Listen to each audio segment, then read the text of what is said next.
Hey everybody, this is author Nakilah Shannon, author of the book 7 Days to Pray the Single Away, and also author of the book Daughters of the Most High, Why Smart Girls Do Dumb Things, and the God Who Loves Them. And today I wanted to talk to you a little bit about some advice I gave a friend. I have a really good friend. She shall remain nameless. And really great girl. She's just been going through with relationships. And let me put my little disclaimer out there. I am not a relationship expert. I find my own self into some of the craziest dating relationship situations, but I have learned a great deal from them, and I've learned a great deal about myself.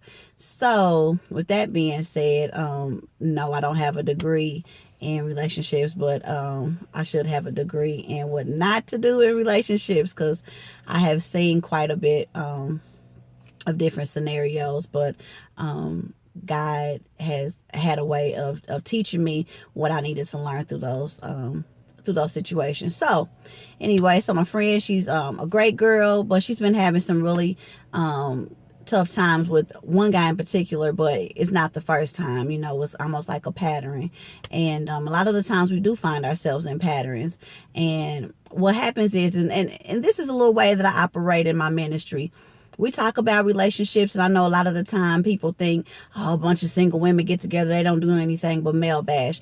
But any of my women, my ladies of Hagar, will tell you and will testify that when we go to talk about relationships, we don't male bash. Because what I say is 9 times out of 10, you knew he was crazy from the start, right? So why are we mad at him when it's us we should be looking at, and it's us that we should be mad at?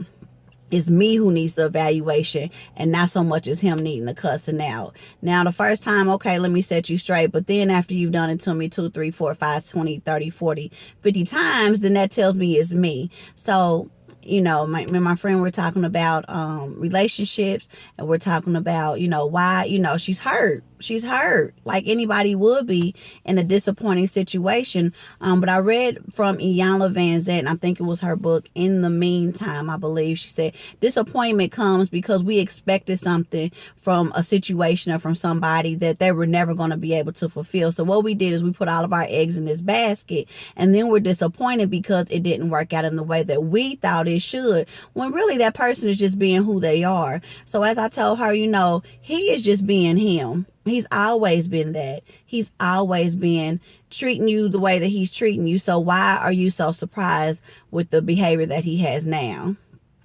Furthermore, the dating situations that we find ourselves in is not necessarily it is not necessarily reflective of the other person, but it's reflective of what we feel about ourselves. So if I keep picking men who don't give me what I need, whether it be they're unavailable, whether it be they're abusive, whether it be they lack commitment, whether they be just crappy guys, is not so much as that. I mean, yeah, they might be a crappy guy, but why do I keep picking the crappy guys? What is it in me? So there's a root somewhere inside of me that has there's something that has taken root inside of me, and now it's manifesting in what I do in my relationships, whether that be daddy issues, whether that be self-esteem issues, whether that be just lack of knowledge issues, and definitely my lack of relationship with God.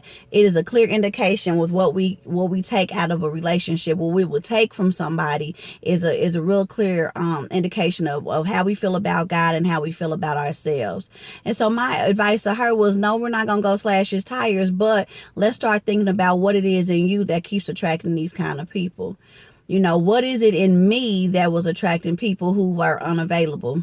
Why did I keep on thinking that it was okay to have somebody who was unavailable? Why was I happy with just 1 or 2 days out of the week, them, coming to see me, or me being able to go see them, and that was supposed to be enough for me in the whole scheme of life? Why was it okay for me to get a part, to only have part of them? Well, I had some issues that I needed to deal with. And once I started to deal with those issues, and once I dealt with those issues, then I understood that I didn't want part-time anymore. I wanted a full-time lover. I wanted a full-time relationship. I wanted a full-time covering. I wanted somebody who was going to be there for me full-time.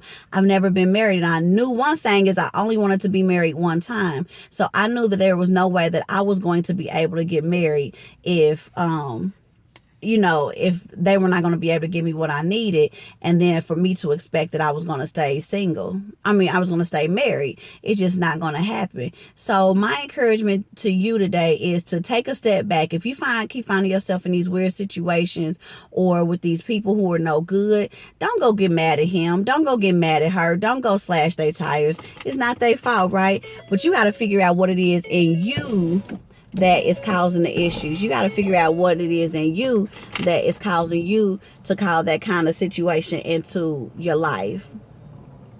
Everything has a root to it. Every behavior, every action, it all has a place. It all comes from somewhere.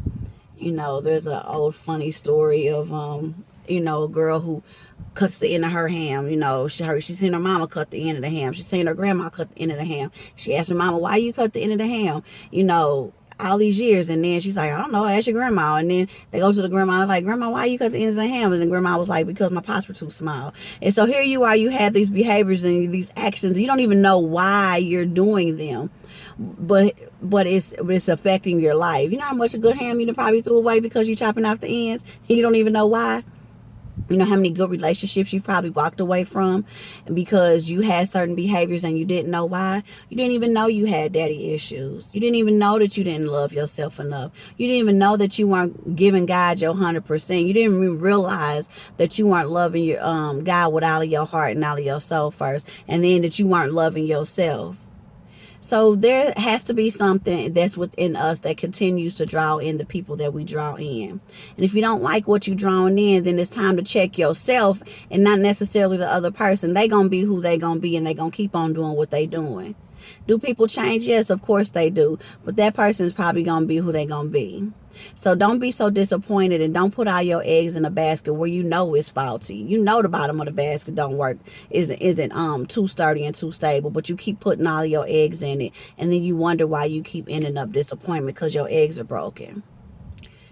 Take the time to do the work on yourself. God has, like I said before, God has this big life prepared for us. God has this huge table prepared for us. And every time you settle for something less than what God has for you, then you telling him that you don't want his meal that he prepared for you. You just going to sit on the floor with your little Lunchable and snack pack with no juice and a little table napkin. And that's just not cool. That's just not the life that God has for us. Amen? Amen. So check yourself before you wreck yourself. I couldn't help myself. It was just, you just can't say check yourself without saying before you wreck yourself, right? It's an old school reference, young people. You're going to have to look it up. It's an old song. Old.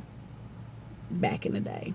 Anyway, I am author Nakilah Shannon, author of the book 7 Days to Pray the Single Away, and also Daughters of the Most High, Why Smart Girls Do Dumb Things, and the God Who Loves Them. And as promised, in the comments or in the notes or in above or wherever you find it, there is a link to the webinar that I will be doing called Why Smart Girls Do Dumb Things. It will be on June the 24th from 8 to 9. It will be a live event through YouTube. And also I have a call-in line for a conference call in case you don't want to do the web. But it is free. I do need you to register. I've already given away one gift. I do have more gifts to give away, but you got to register. It's free. Why not join me on that Friday night? I have you done and out before the sun even goes down. We're going to have a really great time talking about my girl Leah. She's in Genesis 29. We're going to talk about being side chicks, about sisters competing for men, about self-esteem, about baby daddy drama, baby mama drama. It's going to be a really good time. It's going to be almost like the Old Testament version of Atlanta Housewives or Love and Hip Hop or some other fill-in-the-blank ratchet reality show. And you're going to be like, Nikki, this didn't even come from the Bible. I'm going to be like, yes, it really did. You don't want to miss this webinar. Again, June 24th. The link is in the comments or above or below, however it ends up posting. But you can definitely register and join me on that night. You guys have a great day. Check yourself before you wreck yourself. It's usually not the other person. It's most likely you, and that's okay, because guess what? You can change you. You can't change other people. Guys, be blessed and have a great day.